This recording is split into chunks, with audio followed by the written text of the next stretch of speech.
中意二龍山天開又想住細單位嘅，可以睇呢一間係130平方嘅3房2衛單位嚟嘅，一個西南向嘅陽台，睇到對面嘅濕地公園同埋星耀3期嘅。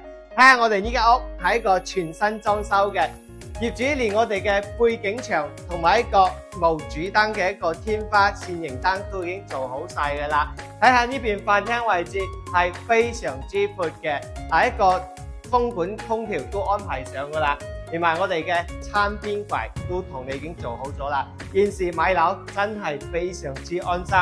呢邊係廚房，呢個位置可以擺個雙開門嘅大冰箱。廚房7字形嘅，對出嚟咧仲有個生活陽台可以晾衫同埋擺其他啲雜物嘅。加埋呢個公共洗手間，入邊嘅空間都非常之大，3段式嘅設計。呢邊就係一個客房啦。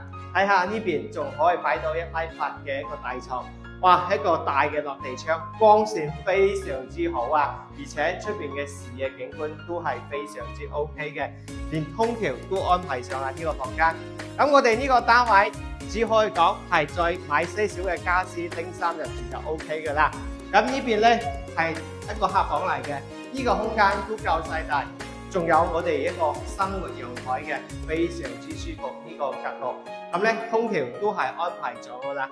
跟住最靚之處咧就到翻我哋呢個主人套房啦。哇！呢個洗手間都夠細大嘅，智能馬桶啦，包括我哋嘅一個濕區咧都係非常之大嘅。哇！呢邊擺咗1m8嘅大床，2個床頭櫃，出邊一個大窗台咧，同樣都係睇到我哋三鄉微麗一個濕地公園嘅。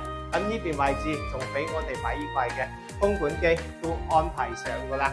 咁我哋呢個單位咧，為一個電梯嘅中低層單位啦，但係佢唔會影響我哋嘅光線嘅。呢間屋全屋嘅一個空調都同你已經安排咗噶啦，所以係非常之貼心嘅。咁我哋二龍山天開，大家都知道係我哋港澳業主非常之多嘅，好適合我哋一個度假小區嚟嘅。咁目前咧130平方123萬嘅總價就可以擁有啦。如果有興趣嘅話，可以聯繫君仔，君仔嘅公司就喺呢個小區隔離嘅星耀1期德賢優選房嘅，記得 call 君仔噶啦。